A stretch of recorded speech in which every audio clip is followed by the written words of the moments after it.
อย่าหยุกสูงไร้น้ำใส่นั่นหยุกคือเจ้าเข่าปากนี่ ซอยหันฮะ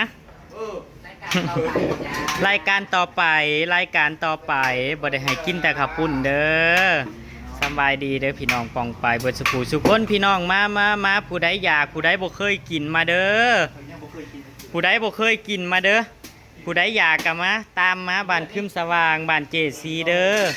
ซุ่มแซวแมวเป่าแมวโพงแมวทุกแมวละอยู่นี่นั่นทั้งแมวทั้งผีอยู่นี่แหละอีนักคนกับมี่หนาขาวกับมี่มาผู้ใดสิมาสมทบกับมาโลด2 โตพุ่น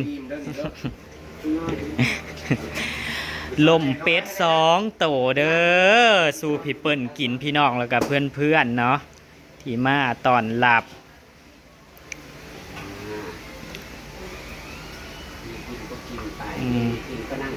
ไม่มีกินก็นั่งหาว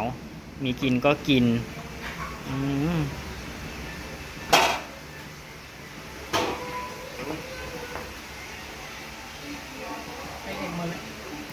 เรากำลังซอยพี่น้องแล้วก็เจียวน้ำมันเจียวหนังมันพี่น้องอันนี้อีน้อยหนังมันไหม้แล้วนะซอยใส่มันเบิดนะเมื่อนี่เลือดแปลงเป็นกินแล้วบัดข้อค่ะบ่ได้คล้ายดอกบ่ดอกพี่น้องหมูพวกมาหรือว่ามีคนมาเยี่ยมมายามกับสิประมาณนี้แหละพี่น้องใครก็ให้มาอากาศนะคะคือไม่เสียวมาล่าว่าดีกว่ามึงบอกกินมึงกับป้าให้มากัดโลดไม่เสียวมาล่าเพื่อนว่าอันนี้เราจะแซ่บพี่น้องแซ่บส่วนกระดูกมันเท่าสิต้ม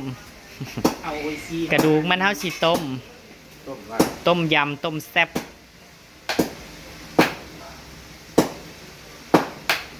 มาลุ่นกันเด้อพี่น้องว่ามันสิกล้ามบ่มือนี่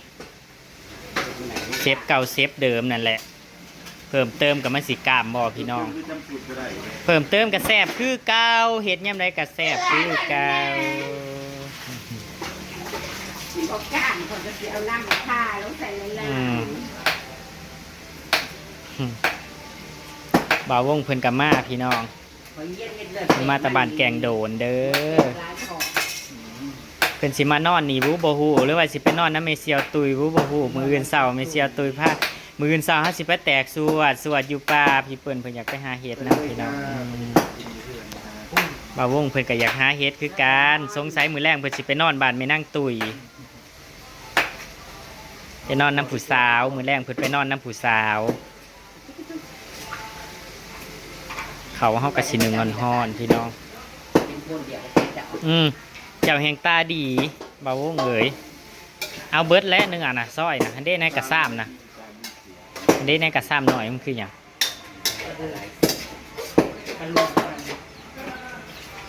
กินเบิดมือนี่แต่เสายันคำมีแต่รายการกินเอากระสิมารอล้วนพี่น้องได้บักลายมัน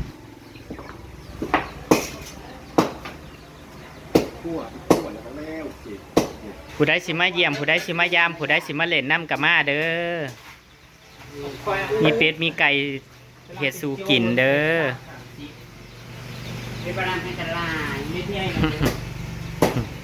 หรือว่าจะไปเยี่ยม2 เถ่าแห่งเป็ดลาย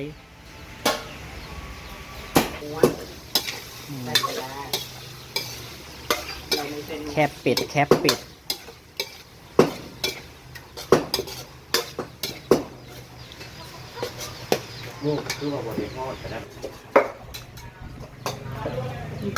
เราจะอบเนาะเราจะอบบ่าวเอือเพิ่นสิอบพี่น้องตอนแรกเฮาว่าเฮาสิต้มแต่เพิ่นสิอบส่วนทางนี้ก็กำลังลวนเนื้อเป็ดเนาะพี่น้องพอเฮาเจียวกากเป็ดแคบเป็ดแล้วพี่น้องเราก็จะมาลวนป๊อดกว่าสิได้กินพี่น้องเอ้ยบ่แม่นเรื่องง่ายๆกว่าสิถอนคงถอนโคนกว่าสิคั่วสิซอยสิหั่นอู้พี่น้องยากอะลีแมนเขาหลังแล้ว แต่เราก็ทำเนาะอยากทำได้เขากระเหตุพี่น้องไม่ใช่ปัญหาของเราจักล้านวิวเหรอเพลงนี่จักล้านวิวแล้ว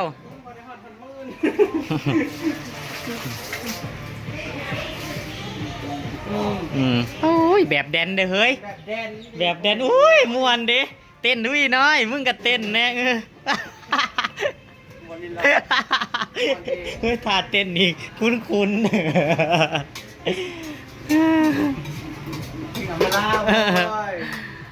ลาสนีแห่งท้องทุ่งบออบใส่กันนั่นแหละบ่ได้ปีมบ่ได้ยังอบใส่เบิร์ดเลยอบใส่เบิร์ดเลยเซฟเจ้าเก่าเจ้าเดิมเพิ่มเติมอร่อยคือเก่าเดี๋ยวเราชิไปเก็บใบมะเขียบก่อนไว้นี่สุดยอดไปแล้วนะสุดแล้ว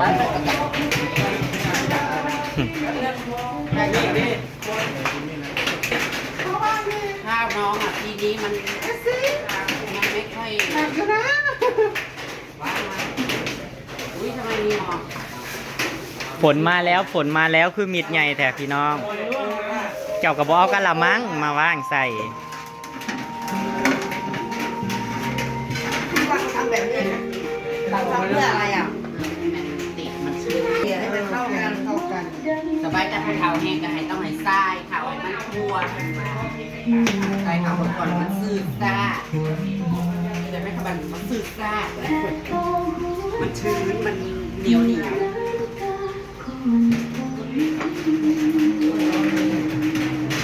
ฝนคือมิดใหญ่แท้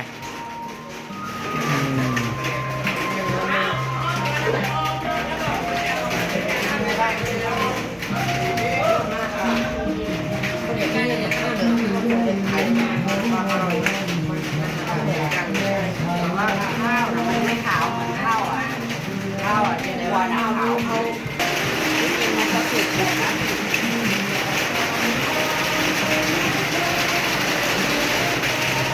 ใส่สูตรเป็นข้าว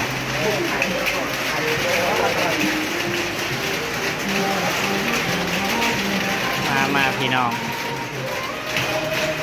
ก็ได้3 จานเป็น2 ตัวมันมื้อก่อนนะ2 โมเดียวเนาะ2 โตมือน่ะเป็ดตัวเดียวนั้นได้3 จานโหมือนี่เป็ด2 โตได้เป็นเดือน3 จานมาก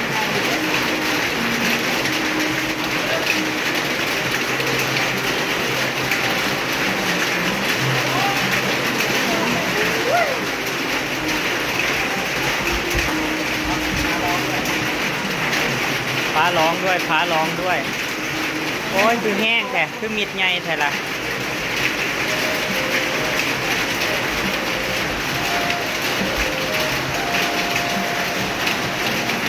ไปเอามาแล้วนะคอย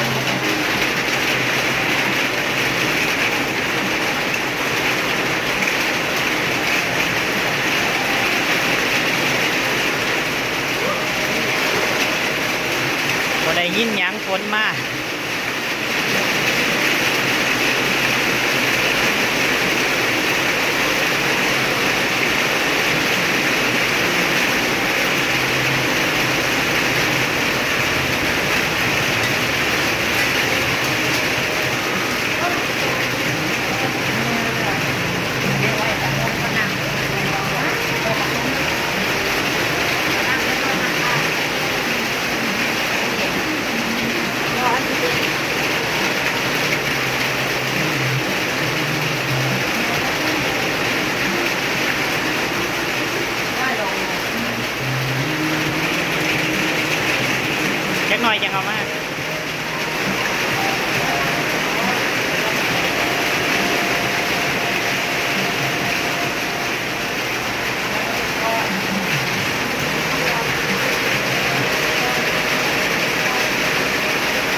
องยางแรง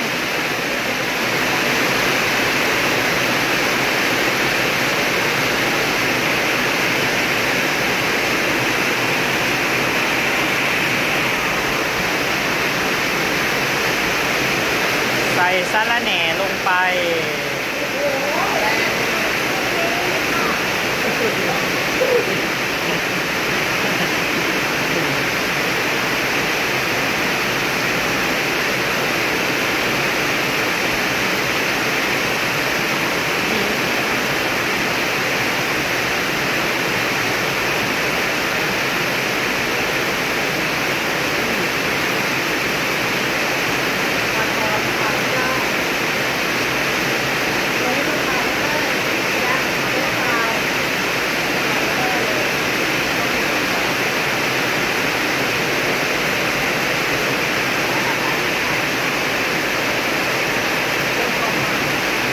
ใส่ถั่วลงไป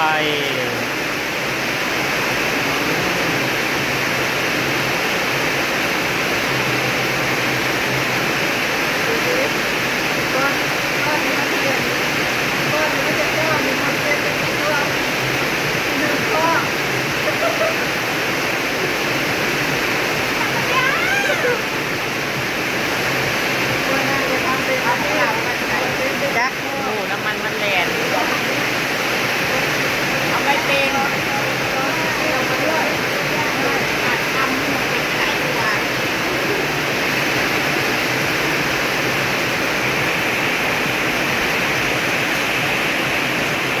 ว้า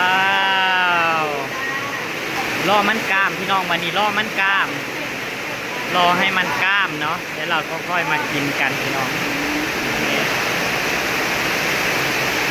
น่ากินบอน่ากินบอ มากเลย มันหน่วยนะถ้าพอมันไม่ได้ก็เอาขึ้นน้ มันแล้วอันเนี้ยเราต้องรอนานเท่าไหร่กว่ามันจะเป็นวุ้นอ่ะ สักพักหนึ่งก็ไม่นานเท่าไหร่พี่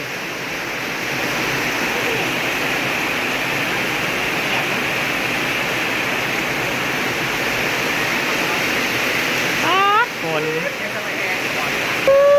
ฝนแห้งกระดอพี่น้องแห้งคักแห้งแน่ฝนนั่นสมมันเอาพี่น้องเอ้ยเอาสมกับมันเอามันฮ้อนนั่นอบเป็ดหอมเด้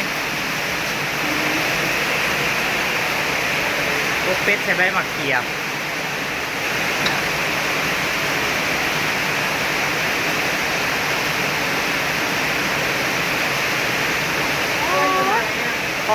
พอไป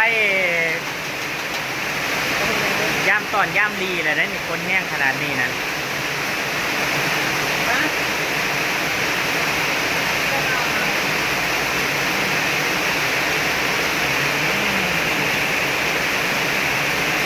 เกลือนิดหน่อย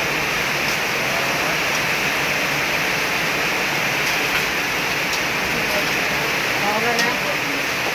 หอมมันจะกินแล้วนะ หอมมาก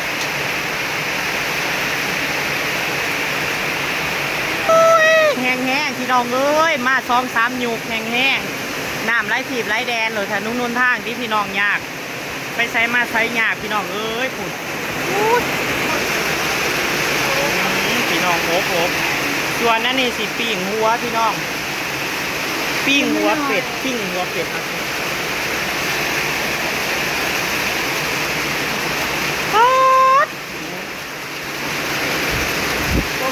แนมยังกับบ่เห็นอบเป็ดพี่น้องอบเป็ดเสียดายผมมีของดีพี่น้องเบิ้งซีมก่อนซีมือเบาเอือนี่แซ่บพี่น้องกินแต่ละเทื่อกัน เอามาตุ่มนะเป็นเผ็ด แซ่บ จานลูก น้อยหนึ่งใส่แซ่บพี่น้องแซ่บแห้งเนอะมาพร้อมกับสายฝนพี่น้องเอ้ยอบเป็ดเกิดแปลงเป็ดมาพร้อมกับสายฝนแห้งพี่น้องแห้งแต่แห้งว่า ก็เสิร์ฟแล้วเหรอตั้งหน้าที่เสิร์ฟแล้ว นะ ตั้งหน้าที่เสิร์ฟแล้ว ยัง บอก เอ ตุนก่อนเนี่ยมันเปื่อยโอ้ยพี่น้องมึงเนี่ยคนน่ะกระเดียกกระดอสมมันเอาพี่น้องสมมันเอาไงกระดอพี่น้องเดี๋ยวมาได้ยินเสียงหยังเบิ่งในหนทางเนี่ยเพื่อน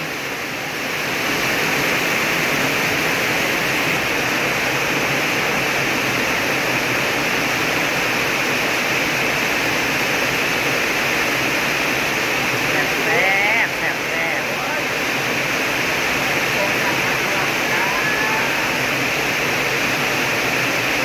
เราจะมีอกเป็ดเนาะพี่น้องมีอกเป็ดเกิดแป้งเป็ดนี่แหละพี่น้องรอบแรกกิน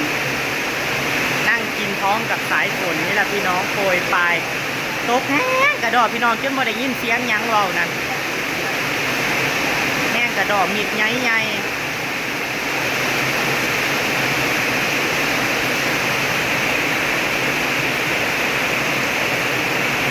อย่าพี่น้องทีเด็ดมาผู้ใดอยากก็ตามมามีแต่แนวแสบอะไรที่ภูมิใจที่ทำเนี่ย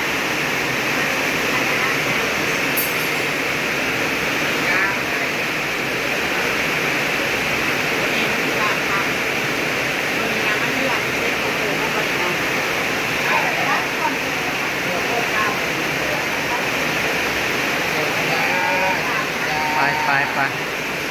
เอาจับเนี่ยขอรูปเนี่ยสวยค่ะโอ้ยไม่ได้ส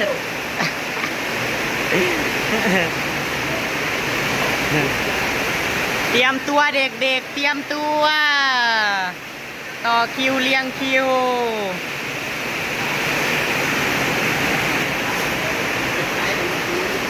ขึ้นเลยพี่เปิ้ลขึ้นเลยบวงพ่อบ่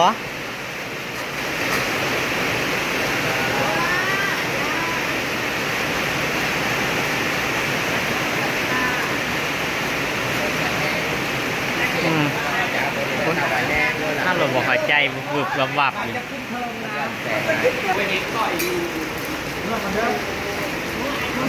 เอาจักรเทศจังซะเจ้าเฮ็ดจังซะบ่ได้ใด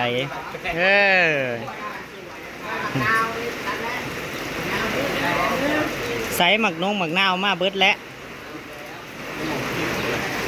เนี่ยมันแข่งอะไรห่าอยู่เอาแต่โอ้มันใกล้โอ้มันใกล้มักกันได้ห่าเลยกับผู้หญิงมันเคยถึงห่าได้แต่โอ้ยแล้วก็พกยาวจานเลย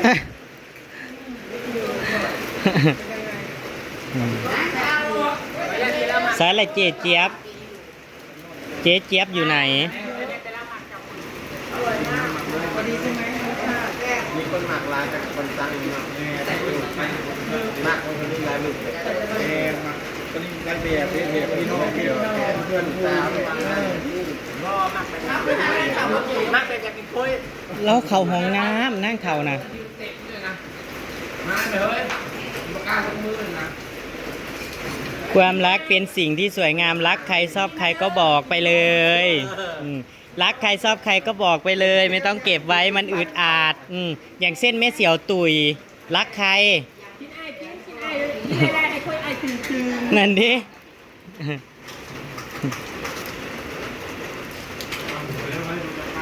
กินไอ้วง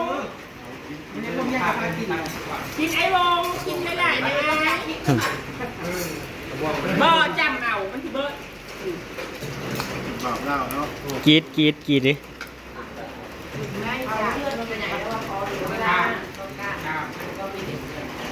เป็นกามปะโอ้แซ่บกินไอแขกบ่ถึงเข่าเอาจกเขาเอาแมนบ่เข่าพอกินบ่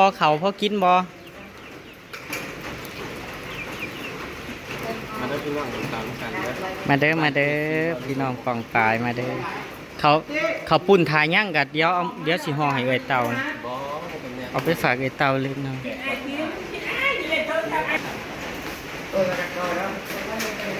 ินไอ้ อร่อยไหมพี่เปิ้ลอร่อยบ่ครับ ยังไม่กล้าชิมดู อ๋อ อร่อยได้เรื่องอร่อย กินเมเซียว ควรจะแต่ประจำเดือนแกไม่กินค่ะ อ๋อ อ๋อ ที่ไทยเขาเรียกอะไรไม่รู้ที่ไทยมีพวกเราช่วยกันประจำเดือนเขาเรียก อืม ไม่เห็นมันเสียอะไรเนี่ย คุณนะเสียบฮัตตีเสียบนะ จานให้จังไรค่ะจานเดี๋ยวบอกแล้วคุณนั่งอยู่ได้คุณนั่งไหนคุณมานั่งที่ไหนบ้างแล้วคุณไปไหนกันดูนั่งกลางเลยไป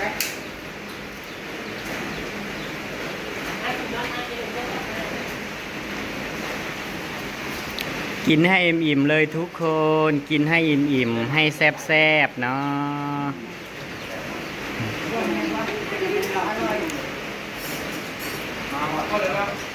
ไปจากพี่น้องอำลาพระจากพี่น้องตามคลิปหนาพี่น้องเด้อขอบคุณที่เขามารับส้มขอบคุณทุกกำลังใจเนาะพี่น้องเนาะฝากดูโฆษณาเด้อพี่น้องเด้อไปละพี่น้อง ขอเสียงแหน่แซ่บบ่แซ่บ แซ่บจ้าแต่ยังบอกได้ชิมเด้อ นี่แหละพี่น้องเฮากับจักเจ้าหยังตอนรับครับสู่เนาะพี่เปิ้ลแล้วก็เพื่อนๆเนาะพี่น้องเนาะกับมีสำนีแหละพี่น้องข้าวปุ้นกับเป็ดเนาะพี่น้องเนาะ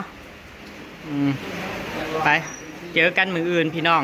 แตกสวดอยู่ป่าคือเก่าพี่น้องสิพากันไปหาเห็ดมืออื่นเนาะพี่น้องเนาะสวัสดีครับผม มันไม่ได้